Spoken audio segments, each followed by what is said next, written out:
Okay. सो कल हमने कुछ बेसिक टर्मिनोलॉजीज पढ़ी थी। विंडो क्या होता है, व्यू पोर्ट क्या होता है, व्यू पोर्ट और डॉक्यूमेंट में क्या फ़र्क होता है, फिर व्यू पोर्ट पे हम कैसे किसी चीज़ को रिफ्लेक्ट करते हैं। फिर हमने ये देखा था कि व्यू पोर्ट पे जो कुछ भी डिस्प्ले होता है वो आप बॉडी टैग के अंदर लिखते हैं। फिर हमने ये भी देखा था कि एचटीएमएल में जितना कुछ भी हम लिखते हैं वो टैग्स की शक्ल में होता है। टैग्स हमेशा पेरेंट चाइल्ड हायरार्की की फॉर्म में एग्जिस्ट करते हैं, यानी एक पेरेंट होता है उसके अंदर नेस्टेड टैग्स जो है वो चाइल्ड होते हैं, एंड देन इसी तरह असेंडेंट्स एंसेस्टर्स और डिसेंडेंट का कॉन्सेप्ट है जैसे रियल लाइफ में होता है। हम हैं, हमारे वालिदैन हैं, फिर उनके वालिदैन हैं, फिर उनके वालिदैन हैं। तो हमसे ऊपर जितने भी हैं वो क्या कहलाएँगे, हमारे एंसेस्टर्स, और हमसे नीचे जितने भी हैं वो क्या कहलाएँगे, डिसेंडेंट्स, यानी हम हैं, हमारे बच्चे हैं, आपके नहीं है तो हो जाएँगे, अल्लाह करेगा। फिर उनके बच्चे हैं, फिर उनके बच्चे हैं, तो ये हमसे नीचे लेवल के जितने भी होंगे वो क्या होंगे, डिसेंडेंट्स, और हमसे अब जितने होंगे वो क्या होंगे, एंसेस्टर्स, और हमारे जो लेवल पे होंगे वो क्या होंगे, सिबलिंग्स।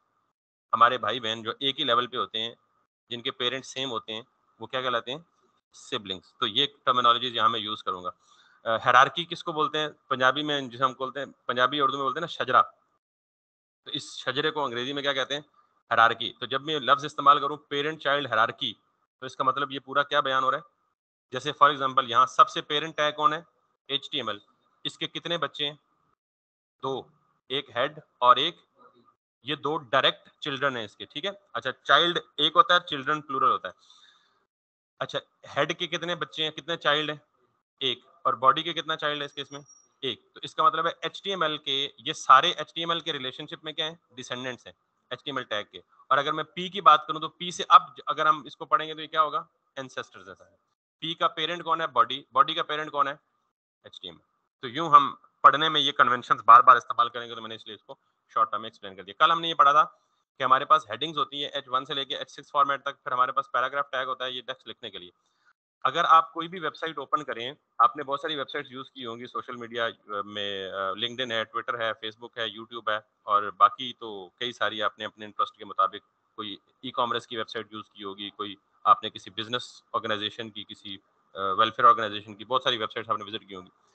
दुनिया की जितनी वेबसाइट्स भी एग्जिस्ट करती हैं, उनके ऊपर जो इन्फॉर्मेशन प्रेज़ेंट की जाती है, डिस्प्ले की जाती है, उसकी 5 से 6 अक़साम होती हैं। या तो वो टेक्सचुअल फॉर्म में होती है, या वो हेडिंग की फॉर्म में होती है, थोड़ी-सी बोल्ड करके, थोड़ा-सा साइज़ में बड़ा करके, या वो लिस्ट की फॉर्म में होती है। लिस्ट का मतलब बुलेट पॉइंट्स या नंबरिंग के साथ 1, 2, 3 पूरी एक लिस्ट बनी होती है, या तो उस लिस्ट की फॉर्म में होती है, या टेबुलर फॉर्म में होती है, टेबल की फॉर्म में होती है, रोज़ और कॉलम की शक्ल में अरेंज होती है, या इमेज तस्वीरी शक्ल में होती है, या वीडियो की शेप में होती है, या मैप की शक्ल में होती है। इसके अलावा कोई फॉर्मेट मैंने मिस कर दिया तो बताएँ ज़रा मुझे। जिस मर्ज़ी वेबसाइट को ओपन करके देखें, यही 4 या 5 अक़साम की इन्फॉर्मेशन मिलती है आपको। Headings, text, list, table, image, video, maps. If I missed anything तो you can always let me know, ठीक है? तो इसका मतलब ये है कि हमें को बहुत ज़्यादा टैग्स याद रखने की ज़रूरत नहीं है। कोई 8 से 10 टैग्स होंगे, और कल मैंने बताया था 15 से 20 होंगे। उनमें से 8 से 10 तो ये टेक्सचुअल या कंटेंट टैग्स होंगे। बाकी जो 8 से 10 हैं वो लेआउट टैग्स होंगे, लेआउट बनाने के लिए, ठीक है? स्ट्रक्चर बनाने के लिए, ढांचा बनाने के लिए। तो टोटल अगर टैग्स को मिलाएँ तो जो हमें टैग्स रिक्वायर्ड है ना पूरी वेब डेवलपमेंट साइकिल में, वो 15 से 20 या 20 से 25 होंगे hardly, if I am not wrong, ठीक है? सो अब मैं हेडिंग और पैराग्राफ कल बता चुका हूँ क्या होता है, बिल्कुल बेसिक सी चीज़ें हैं।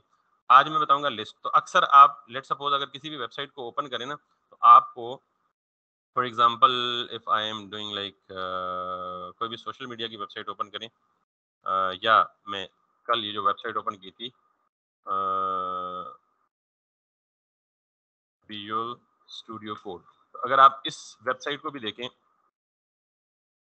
तो ये आपको उसी तमाम इकसाम की इन्फॉर्मेशन नज़र आ रही है, या इमेज नज़र आ रहा है, या नॉर्मल टेक्स्ट नज़र आ रहा है, या हेडिंग नज़र आ रही है, या ये बटन्स नज़र आ रहे हैं। हाँ, एक चीज़ मैंने मिस कर दी, buttons, input text boxes, check boxes, radio buttons, ये सारे, या पिक्चर्स नज़र आएँगी, या टेक्स्ट या हेडिंग नज़र आएगा। Again picture, heading, text, picture, ठीक? Text, picture. अच्छा, कुछ चीज़ें फिर इसके अलावा मैं यहाँ लिस्ट ढूँढ रहा हूँ, लिस्ट मुझे कहीं नहीं मिल रही। तो अक्सर हमें चीज़ों को डिस्प्ले करने के लिए, तो मैं फिलहाल सिर्फ टैग्स का इंट्रोडक्शन करा रहा हूँ, मोस्ट प्रोबेबली आज मैं सारे टैग्स को रैप अप कर दूँगा। इसलिए पहले मैं ज़रा आपको डेमोंस्ट्रेट करूँ। If we want to see anything in the list format on the screen, तो लिस्ट 2 तरह की होती है। पहली तो ये है कि for example I have few items, ये भी एक्सपायर हुआ हुआ है मेरे ख्याल में।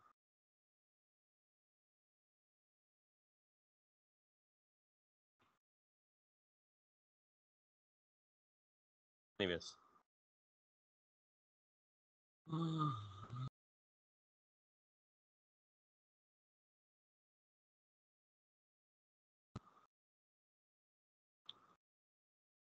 कौन सा टूल है जिसमें हम ड्रॉ करते हैं? Auto draw, I think auto draw, yes.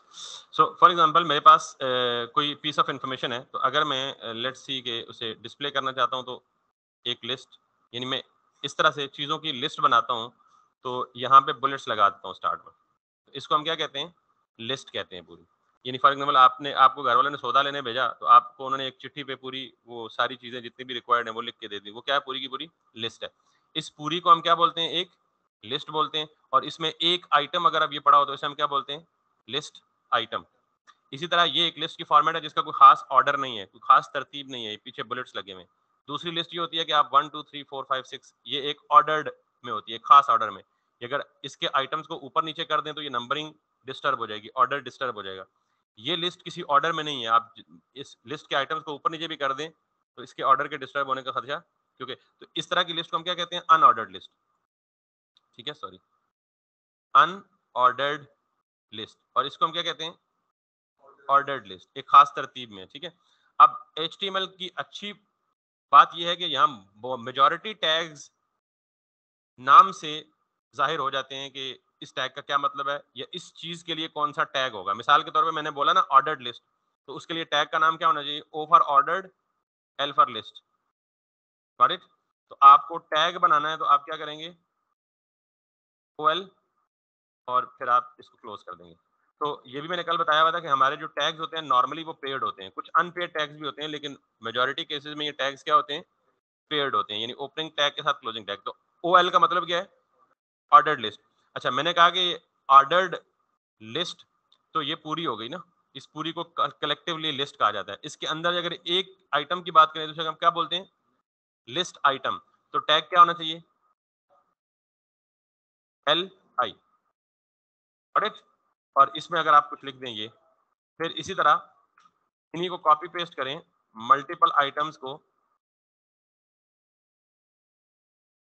तो यहाँ पे अगर आप आउटपुट पे आके देखेंगे यहाँ पे, तो ये आपको यूं मिल जाएगा। तो ये पूरी की पूरी क्या बन गई हमारी? Ordered list. इसमें कितने आइटम्स हैं? 4। आप 400 बना लें, जितनी आपकी चॉइस है। ठीक है। तो वेबसाइट पे अक्सर आपको इन्फॉर्मेशन इस लिस्ट की फॉर्म में मिलती है, तो अगर आपको लिस्ट बनानी पड़े तो क्या होगा? Ordered list. अब एक हमने ऑर्डर्ड बना ली, अब हमें चाहिए अनऑर्डर्ड लिस्ट। तो टैग क्या होना चाहिए? QL, Q for unordered, L for list. तो ये तो बन गई लिस्ट। इसके अंदर अब कोई भी आइटम नहीं होगा, तो आइटम के लिए क्या करूं? LI। इसके अंदर भी वही टैग LI जो ऊपर हमने लिखा था, क्योंकि लिस्ट आइटम तो सेम ही है ना दोनों में, सिर्फ फर्क क्या है? पीछे बुलेट्स एंड नंबरिंग पर। तो अगर मैं इसको भी कॉपी पेस्ट कर लूं 3 4 दफा, तो ये भी क्या बन जाएगी? ये लिस्ट बनेगी, लेकिन इस लिस्ट में नंबरिंग नहीं होगी। समझ आ गई बात? ये ऑर्डर्ड लिस्ट है और ये क्या है?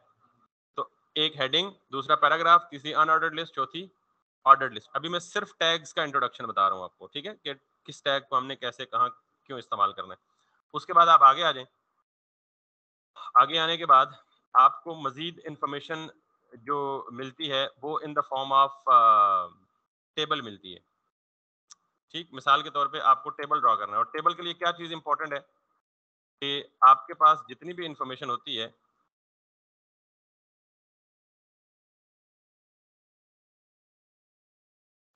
वो रोज और कॉलम की फॉर्म में होती है। ठीक है। टेबल का मतलब क्या है? Combination of rows and columns, ऐसे ही है। ये अगर आप कहें 1 2 3 4 कॉलम्स बन गए इसमें, ऐसे ही है। सारे कर यहाँ ये कॉलम्स है। 4 रोज हैं। जाग के बैठना, साथ में ये भी चेक करता हूँ जाग कौन रहा है सो कौन रहा है। तो ये 4 कॉलम्स है मेरे। ठीक है। अभी वो कह रहे हैं हाँ रोज है ये 4। ठीक है। तो ये 4 कॉलम्स हैं। अब मैं रोज ड्रॉ कर रहा हूँ, अब कॉलम ड्रॉ कर रहा हूँ। ठीक है।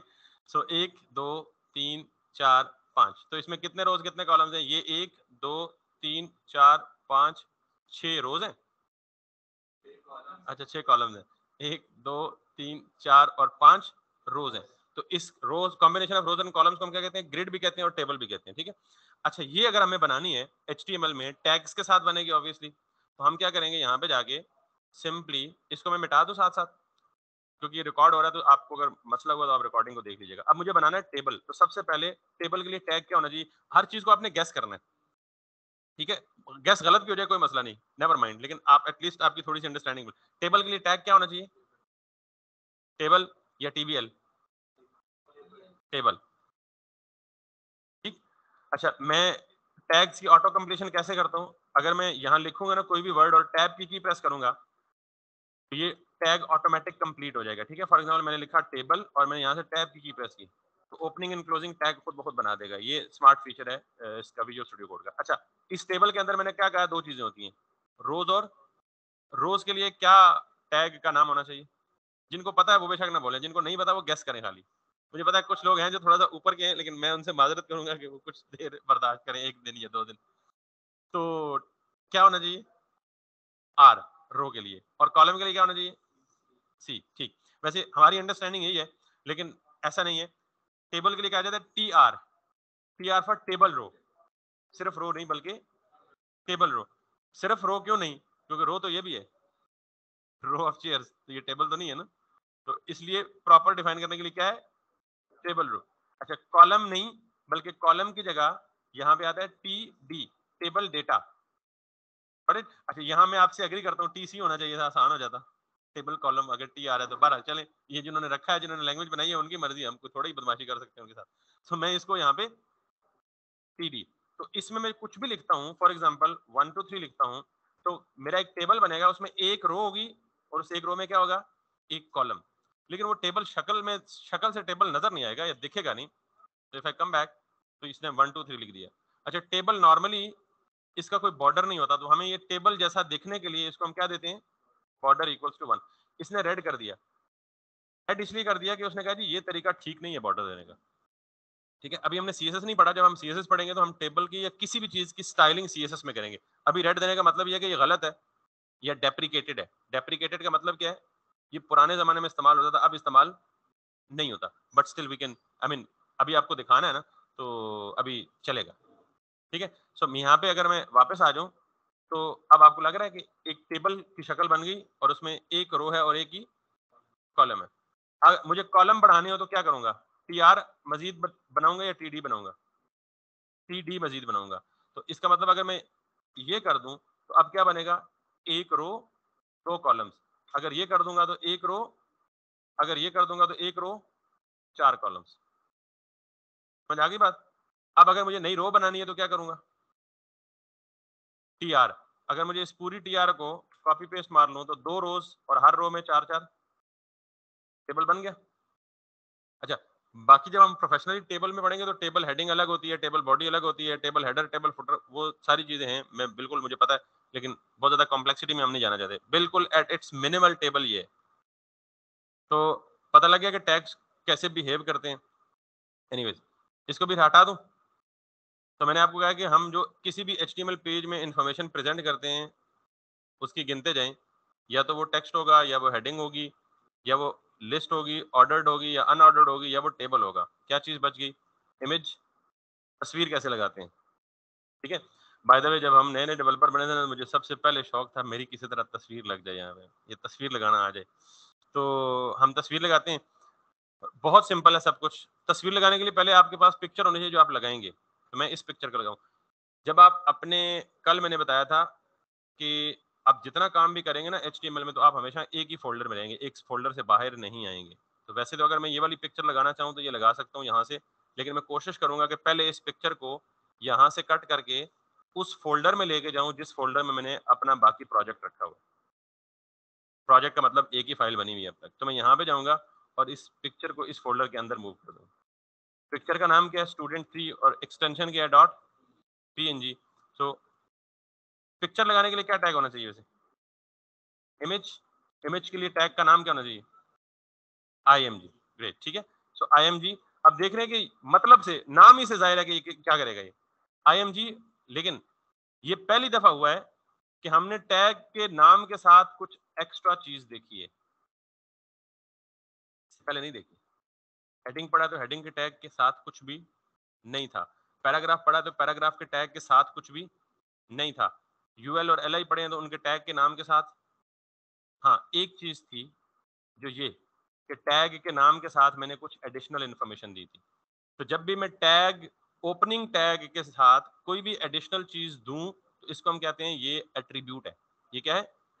आप कई एट्रीब्यूट अपने साथ लिए घूमते हैं। आपका नाम आपका एट्रीब्यूट है, आपका काम या प्रोफेशन आपका एट्रीब्यूट है, आपकी रंग, नस्ल, जात, ये सारी क्या है आपके, आपकी कौम क्या है, कास्ट क्या है, आप कहाँ से बिलोंग करते हैं, आपका परमानेंट एड्रेस क्या है, आपका रेजिडेंशियल एड्रेस क्या है, आपका फोन नंबर क्या है, आपका ईमेल एड्रेस, ये सारे के सारे क्या है एट्रीब्यूट्स। क्यों रिक्वायर्ड होते हैं हमें? आपकी एडिशनल इंफॉर्मेशन रखते हैं वो एट्रीब्यूट्स। Got it? तो टैग्स के साथ जब हम कोई स्पेस देके इस तरह की चीज लिखते हैं तो इसे हम क्या कहते हैं? ये एट्रीब्यूट्स। तो ये एट्रीब्यूट्स क्यों लिखते हैं? ताकि इस टैग को एडिशनल इन्फॉर्मेशन मिले। तो टेबल के साथ बॉर्डर नहीं था तो मैंने बॉर्डर इक्वल्स टू 1 किया तो क्या मिला उसको? एडिशनल एक्स्ट्रा इन्फॉर्मेशन मिली। Got it? अब जरा इसी तरह ये आए और मैंने इमेज का टैग दिया। अब मैंने टैब की प्रेस की तो टैग ऑटोमेटिक कंप्लीट हो गया। तो जब ऑटोमेटिक कंप्लीट हो गया तो पहली बात तो ये है कि ये पहला टैग है जो पेयर्ड नहीं है। इससे पहले जितने भी टैग्स पढ़े हैं वो सारे के सारे क्या थे? पेयर्ड का मतलब जोड़ा। ये ओपनिंग टैग के साथ क्लोजिंग टैग था। ये पहला टैग है जो पेयर्ड। तो मैंने कहा था कि tags are generally paired but not necessarily paired. ये लफ्ज मैंने इस्तेमाल किया था। तो इसका मतलब है इमेज को क्लोजिंग टैग नहीं चाहिए। विजुअल स्टूडियो कोड इतना स्मार्ट है कि उसको पता है कि किसको चाहिए किसको नहीं चाहिए। आपने याद रखना है, उसको याद है। दूसरी चीज इसने साथ कहा कि मुझे क्लोजिंग टैग तो नहीं चाहिए लेकिन मुझे ये दो एट्रीब्यूट्स चाहिए, इनके बगैर मैं इमेज डिस्प्ले नहीं कर सकता। अगर मैं इसे सेव करके इस हालत में रिफ्रेश करूं पेज को, कुछ भी नहीं। इसका मतलब क्या है कि इमेज तब तक डिस्प्ले नहीं होगा जब तक हम ये नहीं बताएंगे कि इमेज है कौन सा और इमेज पड़ा हुआ कहां पे है। तो उसको हम क्या कहते हैं? सोर्स। सोर्स का मतलब वो जगह बताना जहां से ये इमेज उठाएगा या पिक करेगा।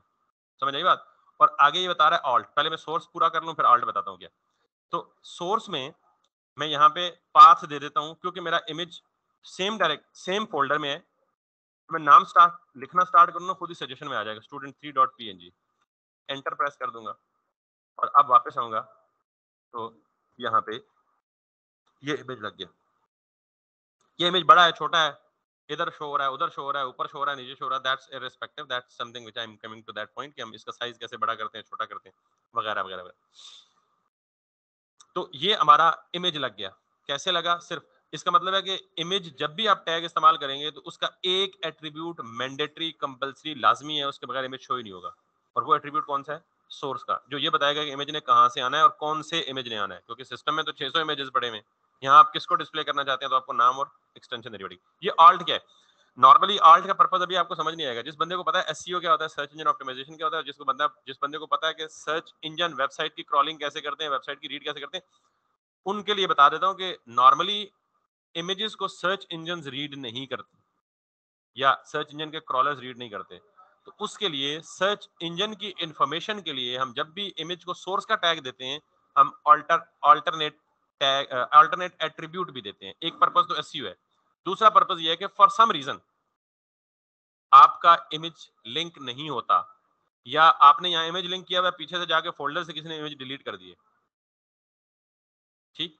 तो अब इमेज यहाँ लगा डिस्प्ले है, यानी यहाँ हमने अटैच किया हुआ है, पीछे सोर्स से फोल्डर डिलीट हो गया है, तो अब वो क्या शो करेगा? कुछ भी नहीं। उस सूरत में अगर यहाँ कुछ ऑल्ट टेक्स्ट लिखा होगा ना तो वो ऑल्ट टेक्स्ट शो होगा। ये दो पर्पज है ऑल्ट देने के, एक सर्च इंजन का, दूसरा अगर इमेज को सोर्स ना मिले तो उसकी जगह वो क्या शो करेगा? ऑल्ट टेक्स्ट शो करेगा। मैं ऑल्ट टेक्स्ट क्या देता हूँ? This is users image, anything can be there or even it is optional, you can skip it at all as well। लेकिन चूंकि उसने खुद दिया है तो मैं इसको फिलहाल स्किप कर रहा हूँ। ना मैं एसईओ पढ़ा रहा हूँ ना ही मैं इमेज को डिलीट करने जा रहा हूँ, ठीक है? बहरहाल आपको देना चाहिए ऑल्ट का टैग। एनीवेज, इसके बाद हमारे पास आते हैं जी, बहुत सारी इंफॉर्मेशन आती है लेकिन सारे टैग्स को ऑब्वियसली हम पढ़ेंगे साथ साथ। इतने टैग्स हो गए हैं कि हम एटलीस्ट इनके साथ कुछ थोड़ा बहुत वेब पेज की शक्ल जो है उसको बनाना शुरू कर सकते हैं। मैं इसको भी डिलीट कर रहा हूँ और मैं वापस आ रहा हूँ बिल्कुल बेसिक पे। H1 हेडिंग टैग है, इसके अंदर आप कुछ भी लिखेंगे तो आपको ये हेडिंग की शक्ल में नजर आएगा। ठीक, अभी तक मैंने आपको ये नहीं बताया कि अगर आपको इस टेक्स्ट का कलर चेंज करना पड़ जाए, इसका बैकग्राउंड कलर चेंज करना पड़ जाए, इसकी पोजीशन या प्लेसमेंट चेंज करनी पड़ जाए, यानी ये लेफ्ट पे शो हो रहा है, मैं चाह रहा हूँ सेंटर में शो हो, राइट पे शो हो, थोड़ा सा ऊपर से नीचे से स्पेस ले ले, थोड़ा सा लेफ्ट से स्पेस ले ले, क्योंकि वेब में तो आपकी मर्जी से चीजें पोजीशन होती है ना, या अलाइन होती हैं। तो इस काम के लिए हम HTML में कुछ नहीं कर सकते। यानी अगर आपको किसी भी चीज, इन सारी चीजों को क्या कहते हैं, स्टाइलिंग में। जैसे फॉर एग्जाम्पल हमारी शक्ल तो अल्लाह पाक ने बनाई है ना, वैसे तो शक्ल पर खुश रहना चाहिए, लेकिन कुछ लोग क्या करते हैं, उसके ऊपर एक्स्ट्रा मेकअप करते हैं या मेकओवर करते हैं ज्यादा खूबसूरत दिखने के लिए। Got it? खास तौर पे जब उन्होंने कहीं शादी वादी में जाना हो, कहीं मंगनी शंगनी करने जाना हो, सही करके वो पॉलिश करते हैं उसको। तो वो क्या होता है बेसिकली, एक स्ट्रक्चर के ऊपर डेकोरेशन या मेकओवर या मेकअप। और मेकअप किस लिए होता है? Just to make the things beautiful. तो हम HTML में इस हेडिंग को कहते हैं कि ये हेडिंग हमारी, इसका बैकग्राउंड कलर कुछ चेंज हो जाए, इसकी ये जो इसका फॉन्ट कलर है ये चेंज हो जाए, फॉन्ट बड़ा हो जाए, छोटा हो जाए। तो HTML में हमने हेडिंग तो बना दी, लेकिन इसकी हम मेकअप नहीं कर सकते HTML में। और मेकअप मैं वैसे इनफॉर्मल टर्म में बता रहा हूँ, हम इसको कहते हैं स्टाइलिंग नहीं कर सकते इसकी। ये कलर चेंज करना, फोरग्राउंड कलर, बैकग्राउंड कलर, इसको हम क्या कहते हैं बेसिकली, स्टाइलिंग करना। तो स्टाइलिंग के लिए हमें एक और एडिशनल लैंग्वेज चाहिए होती है HTML के साथ, जिसको हम क्या बोलते हैं, CSS बोलते हैं। और CSS stands for cascading style sheet. Cascade का क्या मतलब होता है पता है आपको अंग्रेजी में? किसी को पता है? किसी को नहीं पता? दिखा दूं फिर पता लग जाएगा। कैस्केड का मतलब क्या होता है, जरा फोटो देख के बताइएगा।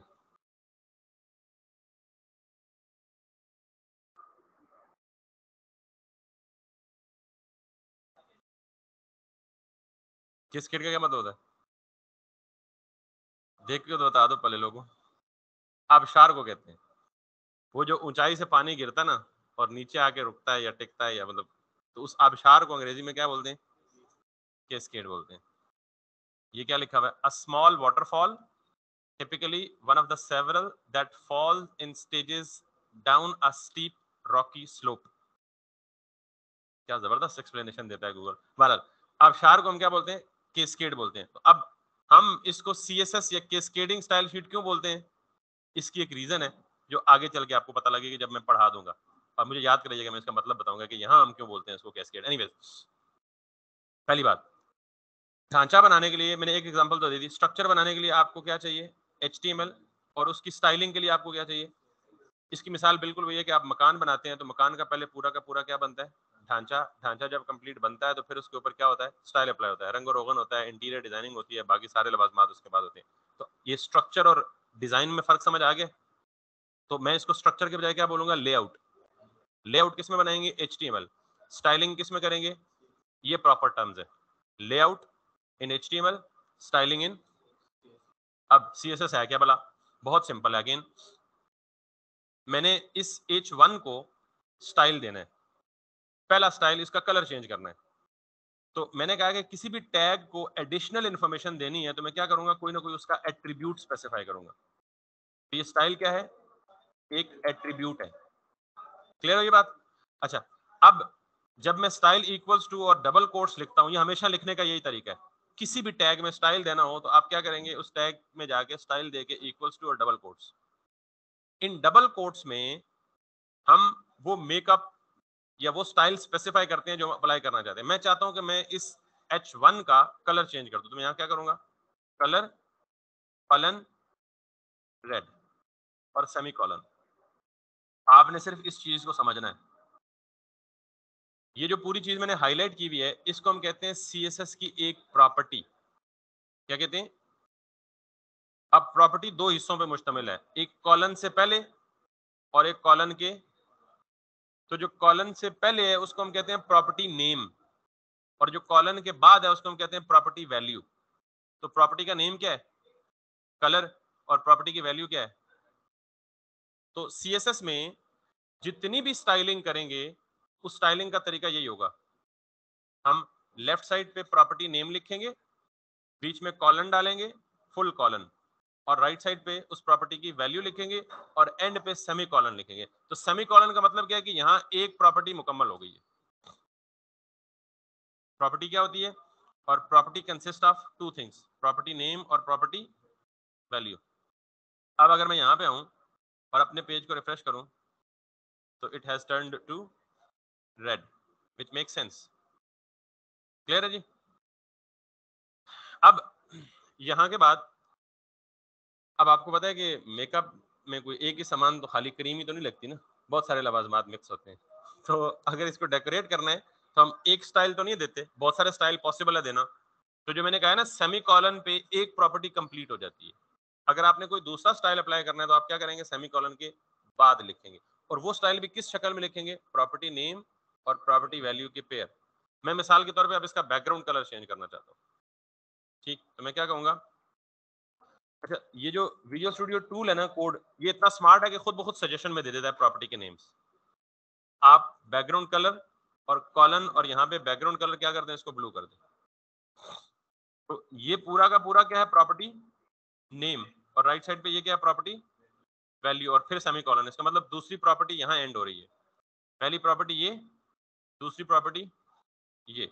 अगर मैं यहाँ पे जाऊंगा और रिफ्रेश करूंगा, यहाँ एक सवाल तो बाकी है कि मैंने सिर्फ H1 को कलर दिया, इसने पूरी की पूरी लाइन को कलर दे दिया।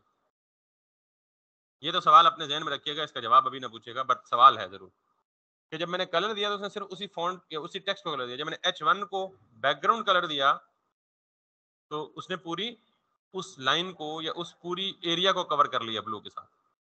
That's a question without answer फिलहाल। अच्छा, यहां तक क्लियर होगी बात। अब आपको तीसरी प्रॉपर्टी देनी है तो कहां देंगे, सेमीकोलन के बाद। तीसरी प्रॉपर्टी क्या हो सकती है, मैं चाहता हूं जी कि इसका फॉन्ट बड़ा हो जाए, तो मैं क्या करूंगा, फॉन्ट साइज। अब देखिए मैंने पहले दो लेटर लिखे, वो खुद ब खुद सजेशन दे देता है। Font size that is going to be, मैं कह देता हूं जी कि ये कर दे मुझे 50 पिक्सल। अच्छा ये px जो है ये पिक्सल यूनिट है, वैसे स्क्रीन के एक छोटे से डॉट को पिक्सल कहते हैं, लेकिन चले अभी उस पर फोकस ना करें। हम जब भी साइज देंगे तो किस में देंगे, वैसे चार तरीके हैं साइज देने के, पिक्सल में भी दे सकते हैं, परसेंटेज में भी दे सकते हैं, एम एक यूनिट है उसमें भी दे सकते हैं, और REM रैम उसमें भी दे सकते हैं, और फिर कैलकुलेशन करके भी दे सकते हैं, और फिर और भी तरीके हैं, बट इतने बहुत हैं। अब मैं इसे रिफ्रेश करूंगा तो आपने देखा फॉन्ट साइज थोड़ा सा बड़ा हो गया। अगर आप मैं इसको 50 के बजाय 100 कर दूंगा तो ये मजीद फॉन्ट साइज क्या हो जाएगा, इवन लार्जर हो जाएगा। तो एटलीस्ट अब ये चीज अच्छी लगने के बजाय वो ट्रक ही बन गया या सुजुकी बन गई मजीद, लेकिन आपको तरीका पता लग गया कि हम स्टाइल्स इस तरह से अप्लाई कर सकते हैं। यहां तक क्लियर है? अब मसले शुरू हो गए। अगर मेरे पास एक के बजाय तीन हेडिंग्स होती, ठीक, और मैं इन्हें रिफ्रेश करूंगा तो ये तीन की तीन हेडिंग्स पे नीला रंग, और जो फॉन्ट कलर है वो क्या है, रेड या सर्फ कलर। तो मसाइल क्या हो गए, जरूरी तो नहीं है कि मैं तीनों को ब्लू करना चाहूँ। मैं चाहता हूँ एक ऑरेंज हो जाए, एक ग्रीन हो जाए, और एक ब्लू या ब्लैक हो जाए। बड़ा आसान काम है, इसमें केड़ी रॉकेट साइंस है। यहाँ ब्लू की जगह क्या कर दें, ऑरेंज। यहाँ ब्लू की जगह क्या कर दें, ग्रीन। ऊपर वाले को ब्लू ही छोड़ दें। Make sense? तीन के बजाय मेरे पास 10 हो गई। अब मसले क्या है कि भाईजान ये तो बहुत मैसअप नहीं क्रिएट हो गया। मैसअप का मतलब ये है कि बीच में ही HTML लिखा हुआ है, बीच में ही CSS लिखा हुआ है। अभी तो ये 10 लाइनें हैं, जब हम प्रोजेक्ट बनाते हैं तो 1000 लाइनों पे जा सकता है कोड। तो ये एक ही जगह CSS लिखना, एक ही जगह HTML लिखना, दैट क्रिएट्स अ प्रॉब्लम, जो हमारा कोड साइज थोड़ा सा कॉम्प्लेक्स हो जाता है। अभी हमने सिर्फ 3 स्टाइल्स दिए हैं, हो सकता है एक H1 के ऊपर 8 या 10 स्टाइल्स लगे हों। अगर सारों को अगर 8 8 10 10 देंगे तो फिर तो भाईजान 4 हेडिंग्स लिखते वक्त ही पूरा पेज हमारा कंप्लीट हो जाएगा, या पूरा पेज ग्रो कर जाएगा बहुत ज्यादा। इसका मतलब है कि हमें कोई स्मार्ट तरीका चाहिए स्टाइलिंग करने का। बाय द वे इस तरह स्टाइलिंग करने को हम कहते हैं इनलाइन स्टाइलिंग। क्या कहते हैं, इनलाइन स्टाइलिंग का मतलब है जहां टैग लिखा है उसी टैग के अंदर ये स्टाइल्स भी डिफाइन कर दें। लेकिन ये तरीका रेकमेंड नहीं किया जाता। क्यों नहीं किया जाता? इसी रश की वजह से। वैसे कोई हर्ज नहीं है, और अप्लाई हो रहा है, ठीक हो रहा है, सब कुछ हो रहा है, लेकिन जब स्टाइल्स ग्रो करेंगे तो फिर टैग तो सारा कुछ गिचमिच बन जाएगा, हमें खुद समझ नहीं लगेगा कि हम क्या बना रहे हैं। ठीक है, आप लोगों ने तो देखा है जिन्होंने मेरी पिछली एडवांस क्लासेस ली है कि जब प्रोजेक्ट ग्रो करता है तो कितनी चीजें कॉम्प्लेक्स हो जाती हैं। ये काम हम नहीं करेंगे। तो फिर क्या करें? वापस इधर आ गया एक पे। हम स्टाइल्स को यहां लिखने के बजाय हेड के टैग में आते हैं, और हेड के टैग में स्टाइल का एक टैग है, ये लिखते हैं। हम जितने भी यहाँ HTML में, यानी जाहिर है यहाँ सिर्फ H1 तो नहीं होगा ना, यहाँ फ्यूचर में P भी आएगा, यहाँ फ्यूचर में LI भी आएंगे,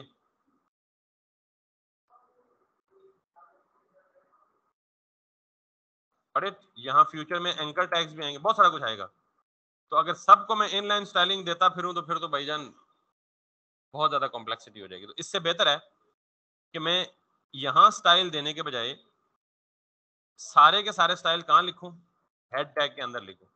और स्टाइल्स, यानी ये HTML का पेज है, इसके अंदर जब मैं स्टाइल लिखूंगा तो ये कैसे पहचानेगा कि ये CSS का कोड लिखा हुआ है या HTML का कोड लिखा हुआ है? तो वो पहचानेगा इस टैग से। क्या जो कुछ भी स्टाइल के टैग के अंदर लिखा होगा इसको क्या समझेगा वो? CSS। और जो कुछ भी आउटसाइड द स्टाइल लिखा होगा उसको वो क्या समझेगा? HTML। क्लियर? अब मैं ये चाहता हूं कि ये तमाम के तमाम स्टाइल्स यहां से कट कर दूं और यहां आके लिख दूं। अब एरर देख रहे हैं आप? हम नॉर्मली जब एक से ज्यादा स्टाइल्स होते हैं तो उनकी ग्रुपिंग के लिए उसको इसी तरह ओपन नहीं छोड़ते बल्कि करली ब्रैकेट्स में रखते हैं उसको।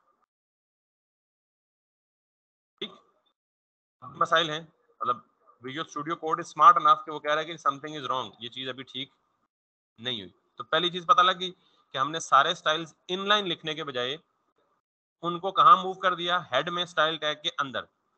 फिर जब हमारे पास एक ही एलिमेंट के लिए मल्टीपल स्टाइल्स लिखने तो हमें उन्हें ग्रुपिंग करने के लिए क्या दे दी? करली ब्रैकेट। अब इस स्टाइल की जरूरत मुझे यहां पे नहीं रही, लेकिन अब ये दोनों चीजें आपस में लिंक ही नहीं है।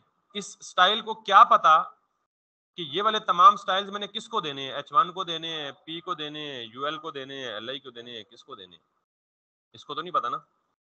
तो मैं यहाँ पे क्या लिखूंगा? ब्रैकेट्स से पहले H1।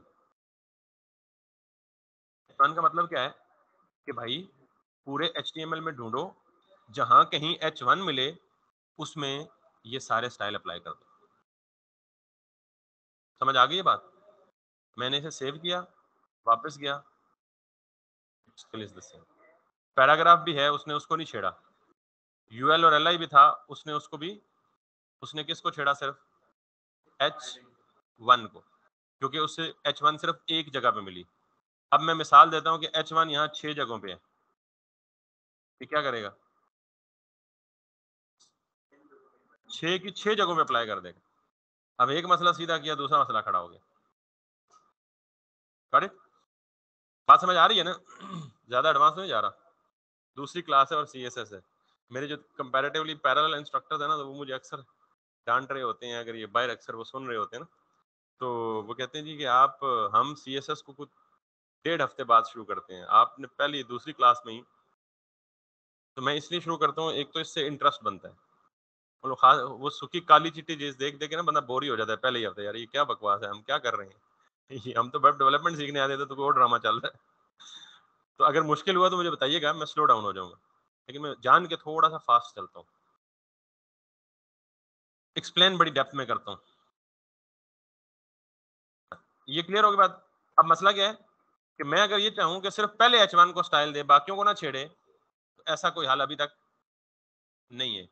मैंने H1 दिया तो उसने सारे, जहां जहां H1 उसे मिला, अच्छा मैं इसको इकट्ठा ना भी लिखूं, मैं दूसरा H1 यहां आगे डाल दूं,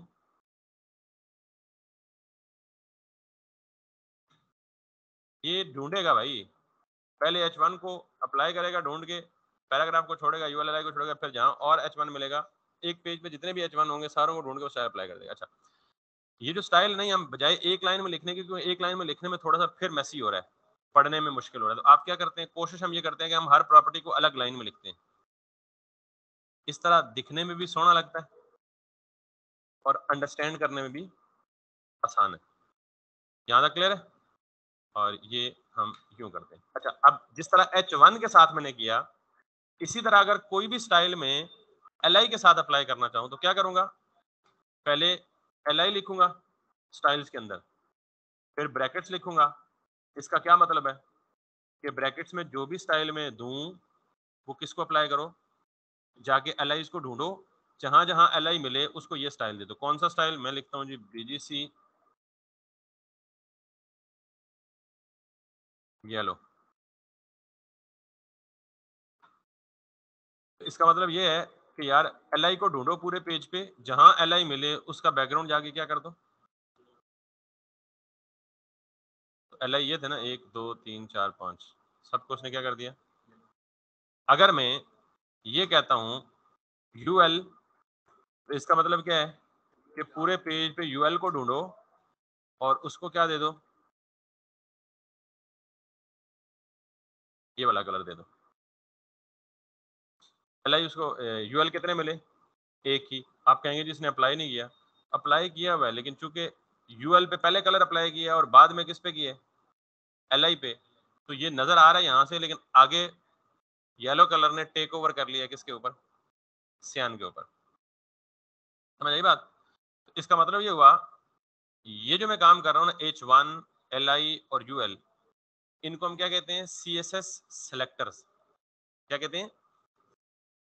इसका काम क्या है, ये क्या करता है, HTML के डॉक्यूमेंट में जाता है और इस नाम के टैग को सेलेक्ट करके ले आता है।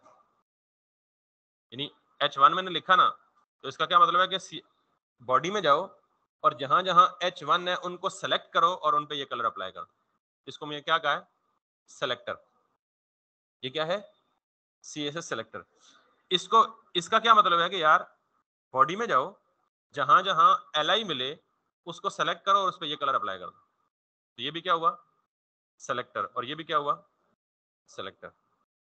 यहां तक बात समझ आ गई? CSS सेलेक्टर, कोई मसला मसाइल तो नहीं है ना?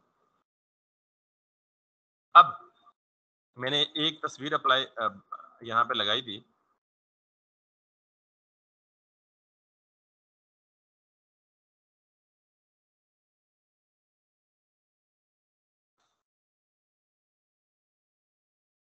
और इस तस्वीर को अगर आप यहाँ देखें, ये मैंने डिलीट तो नहीं कर दी,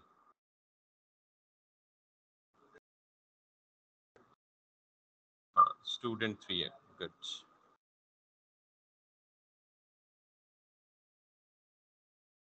ठीक, अब मैंने चूंकि CSS पहले नहीं पढ़ी थी, तो अब मैंने CSS पढ़ा ली। अब मुझे इसका साइज छोटा करना है, तो मैं क्या करूंगा, सबसे पहले क्या करना चाहिए उसे आपके ख्याल में?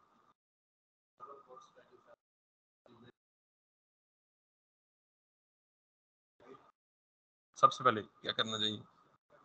वेरी गुड, सबसे पहले यहाँ आना है और इसको सेलेक्ट करना है। कैसे करूंगा, IMG, जो भी टैग का नाम है वो लिखना है स्ट्रेट अवे। इसका मतलब क्या है कि भाई डॉक्यूमेंट HTML में जाओ, जितने भी IMG के टैग्स हैं उनको ग्रैब करो और फिर क्या करो, उनकी जो विड्थ है वो कर दो 100 पिक्सल्स। ठीक,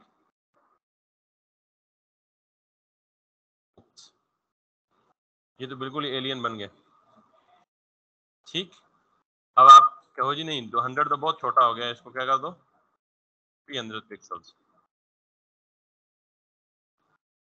this is how we actually change the styles. ठीक है, मुझे 2 मिनट देंगे प्लीज।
जी बिल्कुल बन सकता है, फाइल भी अलग बनेगी, फोल्डर भी अलग बनेगा, और एक नहीं, हमें जब एक्चुअल प्रोजेक्ट कर रहे होंगे तो हमारे पास एक से ज्यादा CSS की फाइल होगी और वो सारी अलग होंगी।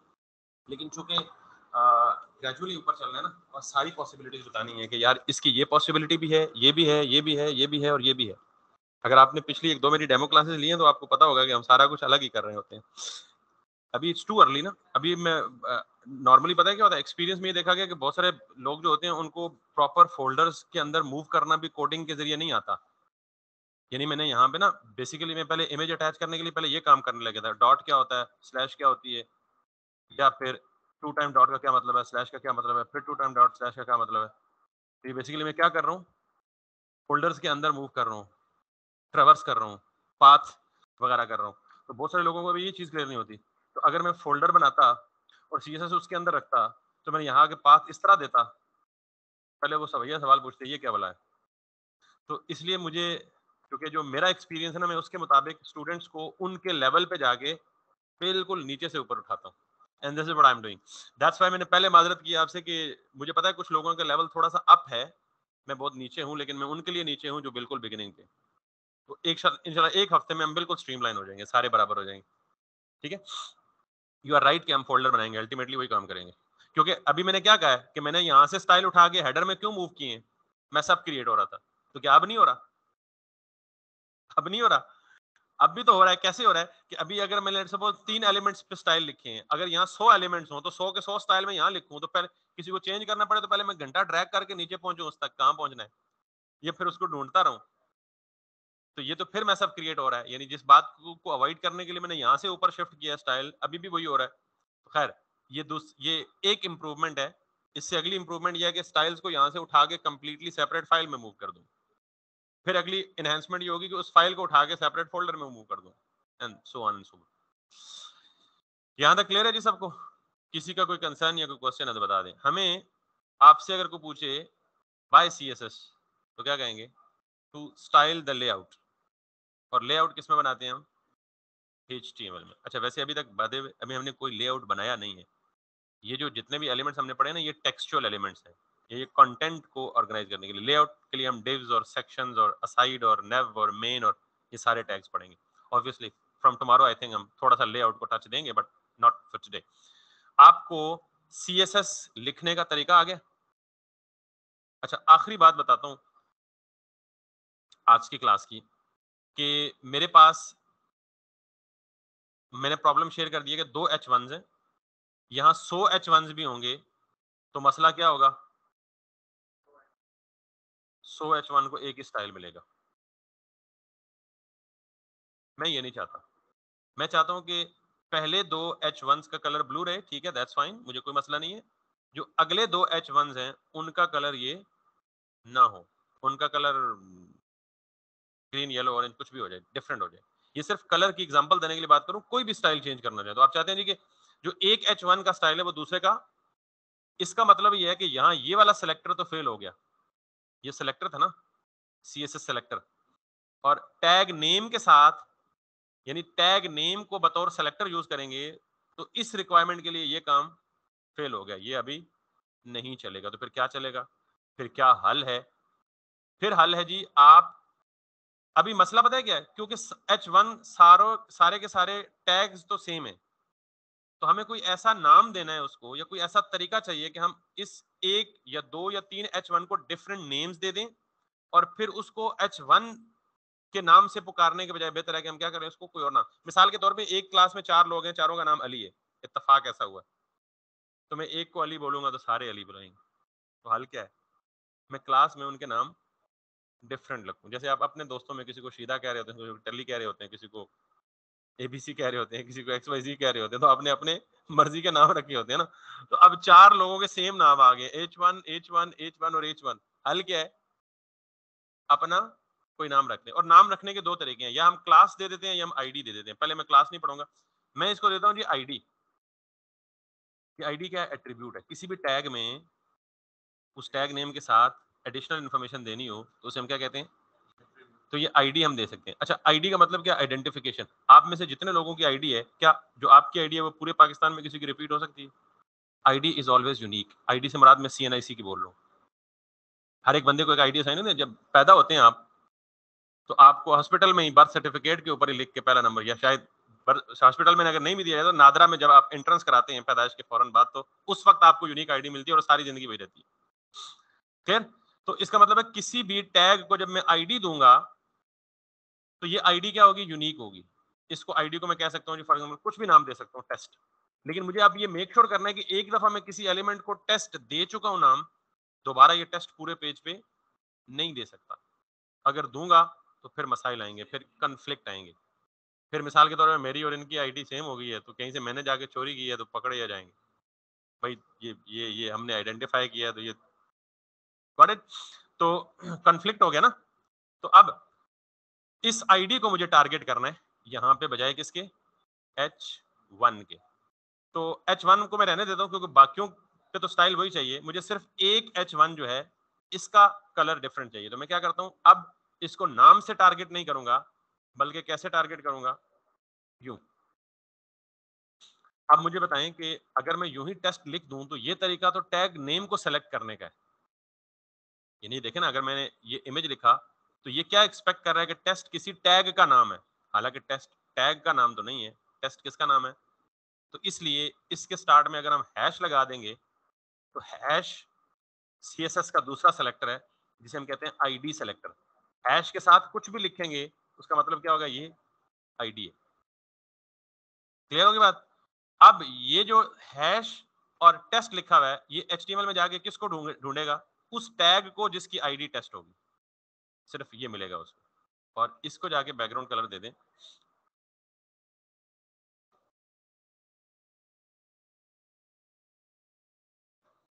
फिर अब सिर्फ एक H1 येलो है, बाकी तीनों क्या है? ब्लू है। अब एक सवाल है, और इसी सवाल में कैस्केडिंग का मतलब रखा है। शुरू में कहा था ना,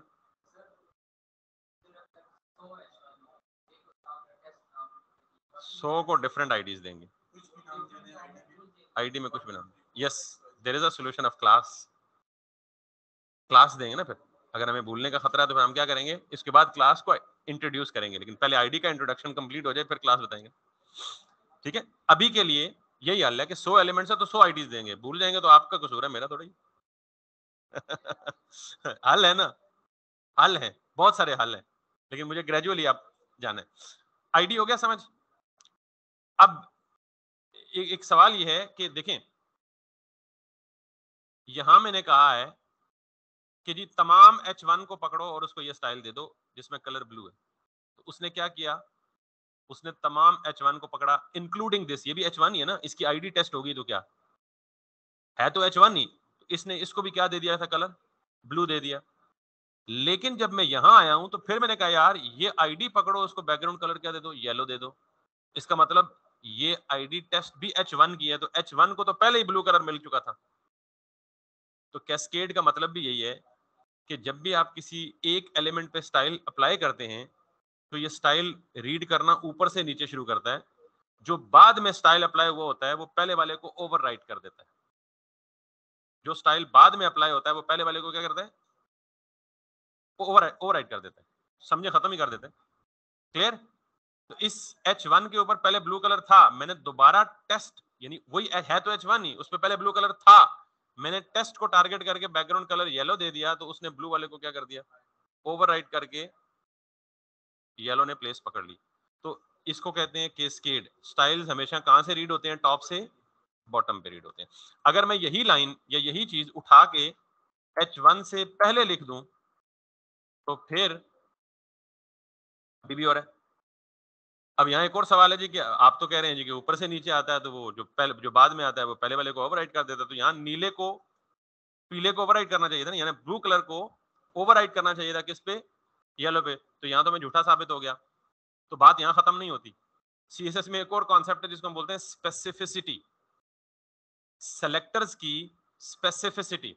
स्पेसिफिसिटी का मतलब ये है कि आप अगर टैग नेम से सेलेक्ट करें, क्लास नेम से, क्लास अभी नहीं पढ़ी, क्लास नेम से सेलेक्ट करें, जब पढ़ लेंगे पता लग जाएगा, आईडी से सेलेक्ट करें या पेरेंट चाइल्ड रिलेशनशिप से सेलेक्ट करें, इन सारे सेलेक्टर्स की जो स्पेसिफिसिटी है वो कम या ज्यादा है। स्पेसिफिसिटी का मतलब फिलहाल ये समझ लें कि प्रायोरिटी, प्रेसिडेंस। अगर किसी टैग को आईडी से सेलेक्ट करेंगे तो उसकी स्पेसिफिसिटी ज्यादा होगी as compare to that of कि उसको टैग नेम से सेलेक्ट करें। बात समझ आई है नहीं आई? अगर ये बात समझ नहीं आई तो आखिरी वाली बात को बिल्कुल छोड़ दें। अगर ये समझ आई है तो गूगल पे जाके घर में लिखिएगा CSS स्पेसिफिसिटी और इसकी थोड़ी सी थ्योरी पढ़ लीजिएगा। अगर वो थ्योरी भी समझ ना आए तो you are absolutely right to skip it for now.